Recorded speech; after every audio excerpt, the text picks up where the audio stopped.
Yummy. Yummy. Common Good Radio Show. The Common Good Radio Show. Brought to you by Veteran Rescue Mission. Highlighting the good in the community.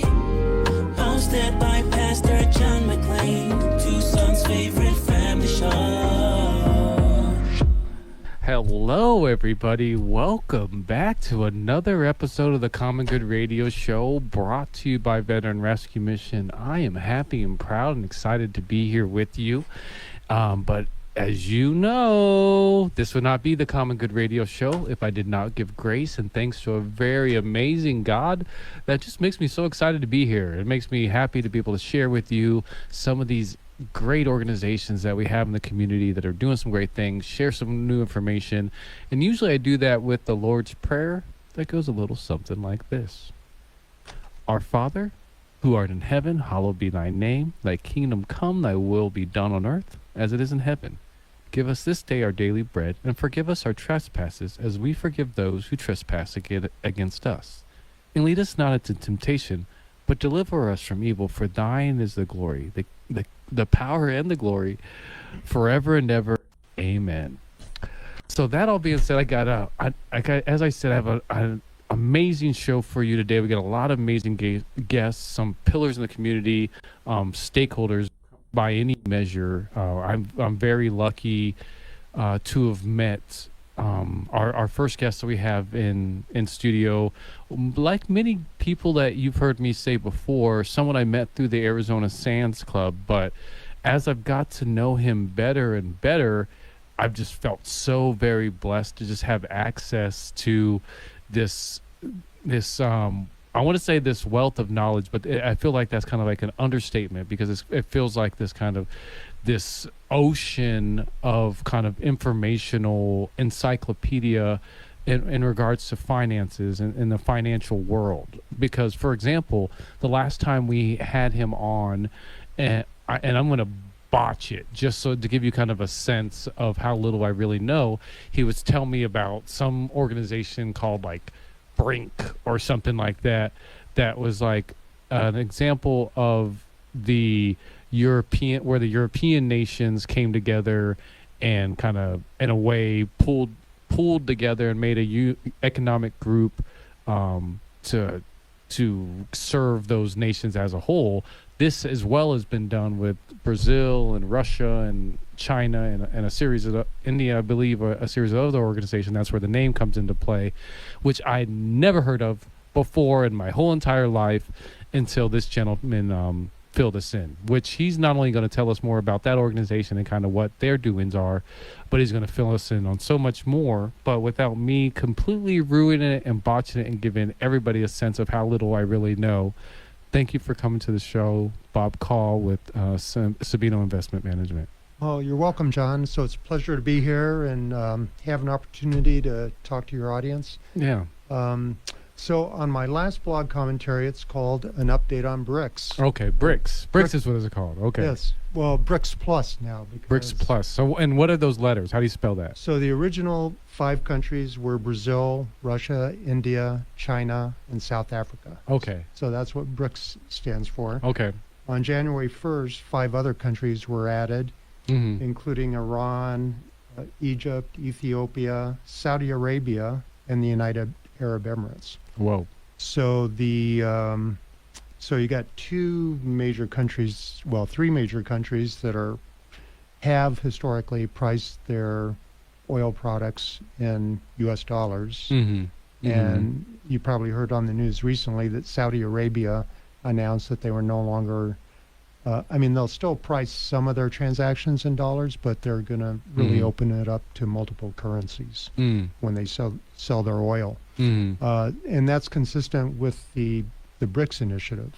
Interesting. So there was recently a St. Petersburg International Economic Forum held on June 5th through the 8th in Russia. 21,000 people attended from 139 different countries. And so President Vladimir Putin gave a speech there, and Pepe Escobar, he follows BRICS developments pretty closely. Mm-hmm. And he said the three takeaways from President Putin's speech was, number one, the Russian economy has grown despite the sanctions. Number two, the BRICS alliance is working on their own payment infrastructure. So in September, there will be a special conference in Shanghai to provide more details about that currency infrastructure. Mm-hmm. And then in October, the current BRICS 10 countries will likely adopt the new BRICS payment system at a summit in Kazan. And one other point that Vladimir Putin made is that there are currently 59 other countries that plan to join BRICS. That's wild. So BRICS has gathered a lot of momentum, and it just seems to get stronger. Wow. Yep. That's scary. Well, I don't think so, really. So another point I wanted to make about this is there's a woman on YouTube. She posts YouTube videos named Lena Petrova. So I follow her on YouTube. She's an American CPA. I think she may have been born in Russia, but she follows BRICS pretty closely and gives updates on a regular basis. And one of the points she wanted to make is that BRICS is more than an economic alliance. They talk about the three major pillars are politics and security is the first one. And so last June, when a lot of African nations went to the St. Petersburg Forum, at the end of that forum, 40 countries from Africa signed military cooperation agreements with Russia. So it's not only about facilitating economic international economic transactions. So, and then the second pillar is economy and finance. So we've talked about that already. And the third is cultural in nature. So people-to-people exchanges, so that helps foster cooperation among the BRICS countries. So I think, and the other point she made about that is, she said other people are making YouTube videos saying this is an attack on the Western nations, and she said, well, BRICS, the BRICS alliance themselves has said we want to cooperate with the G20, and we believe that the United Nations provides a cornerstone for international law.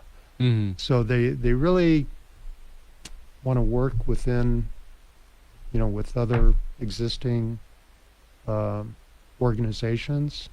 And so I think it's, I view it as a positive development. Well, just because this isn't a political talk show, let's assume that that's the case.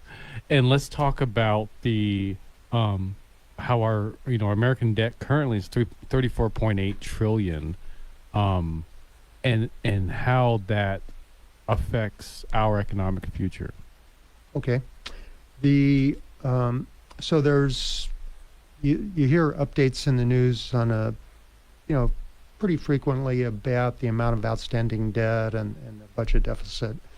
What people don't talk about so much is the fact that the interest expense of the federal government is rising at a very rapid rate, because in the past we had very low interest rates, the government issued debt. Well, now a lot of that debt is coming due, so it's maturing. Well, the government's not paying it off, they're refinancing it with more debt, plus issuing additional debt on top of that to finance the budget deficit.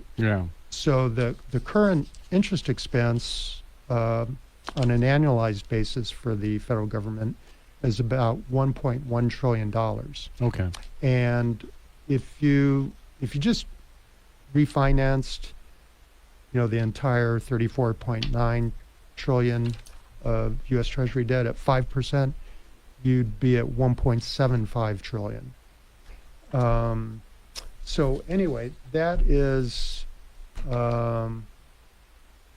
I think that's something that has to be dealt with. Mm-hmm. And, it seems like Congress is not really dealing with the issue right now. Mhm. So, my concern is it will become a crisis issue within the next 2 or 3 years.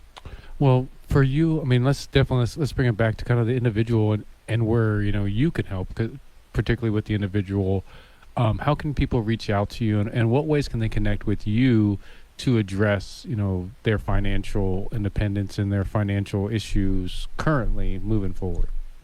Well, they can find me through my website, Common Good TV Show.